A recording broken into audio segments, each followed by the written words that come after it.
adalah gembalaku, takkan kekurangan aku.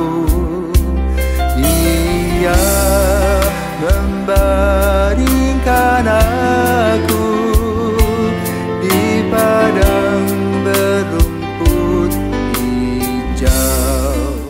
Saudara-saudari yang terkasih di dalam Kristus, selamat pagi. Salam jumpa lagi dalam Sabda Siap Saji. Selasa 26 September 2023, hari biasa, pekan biasa ke-25. Marilah kita berdoa dalam nama Bapa dan Putra dan Roh Kudus. Amin.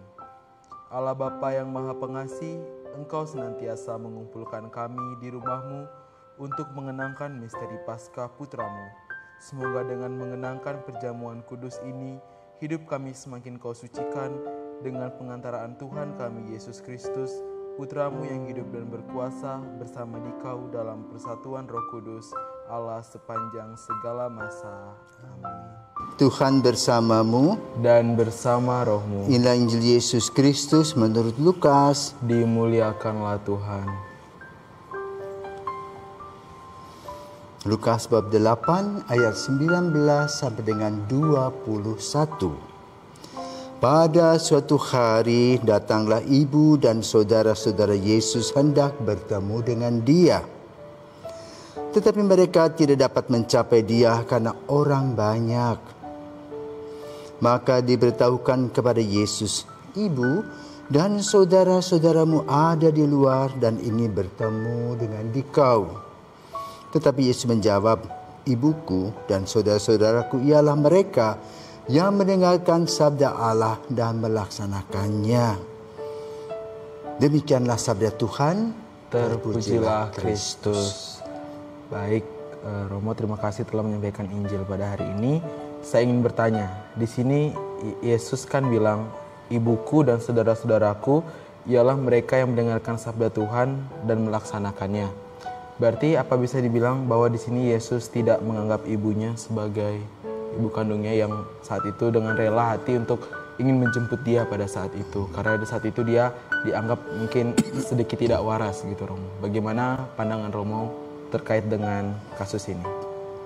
Sekarang pertanyaan saat pagi, Leon. Pagi, Romo. Para pisawan Leon bertanya tentang ibu Yesus tadi, seolah-olah Yesus cuek bebek. Ya. Kadang-kadang kita pun juga ketika kita tidak bisa berbincang atau bertemu dengan ibu, kita mengatakan, "Nanti ya, Ma." Nah, pertanyaannya, apakah kalimat itu menyatakan bahwa Yesus tidak menganggap ibunya?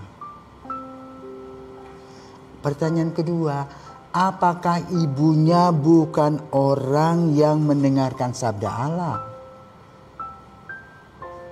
Ya, kalau direfleksi, diurut-urut lagi, Maria justru mendengar kabar dari malaikat Gabriel tentang siapa?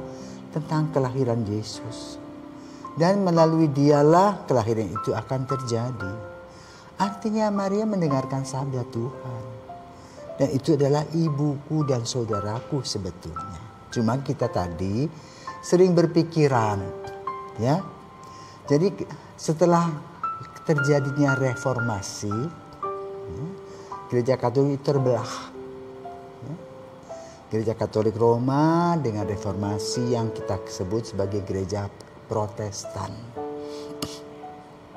Bahkan kadang-kadang orang salah tafsir. Seolah-olah Gereja Katolik itu bukan orang Kristen.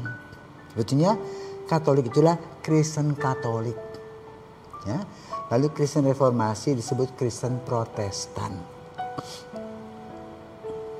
Nah, dalam pandangan tadi, ya, setiap orang mempunyai satu cara untuk memperkenalkan diri.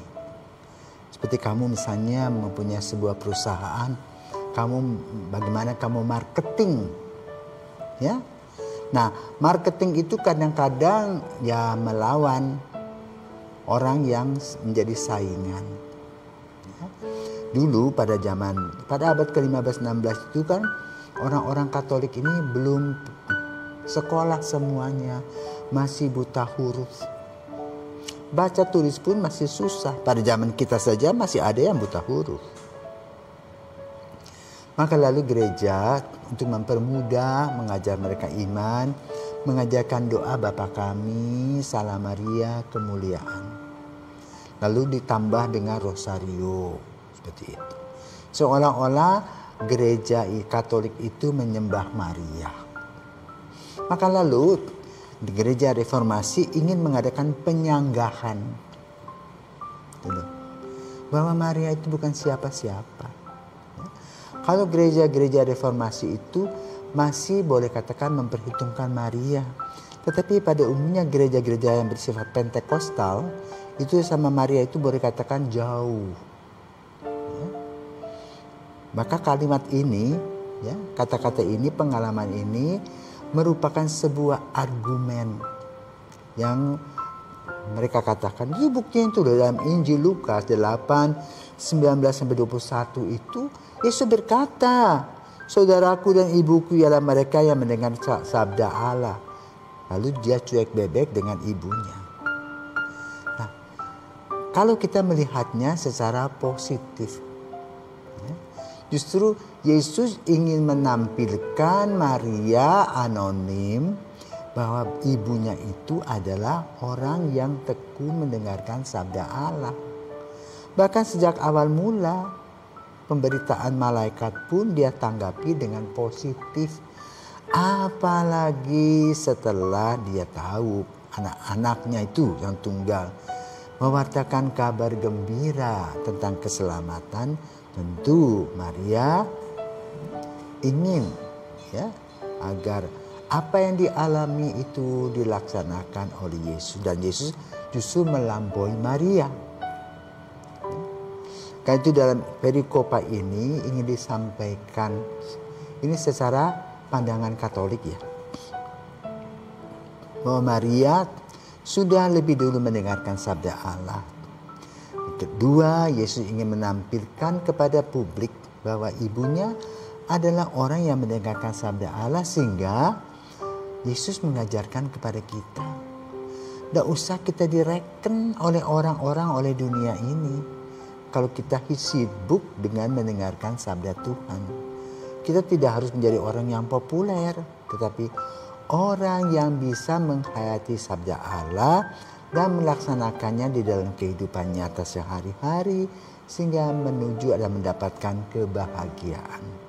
Tidak harus kita berpakaian apa-apa, entah jabatan, tetapi kita menikmati sebagaimana Maria yang disentuh oleh Roh Kudus, hidup dalam sukacita dan kebahagiaan yang memancar dalam hidupnya. Itu yang paling penting. Maka pada hari ini kita diajak untuk selalu berjumpa dengan Yesus secara rohani. Tidak harus secara fisik. Karena kalau secara fisik kita ketemu Yesus itu kapan?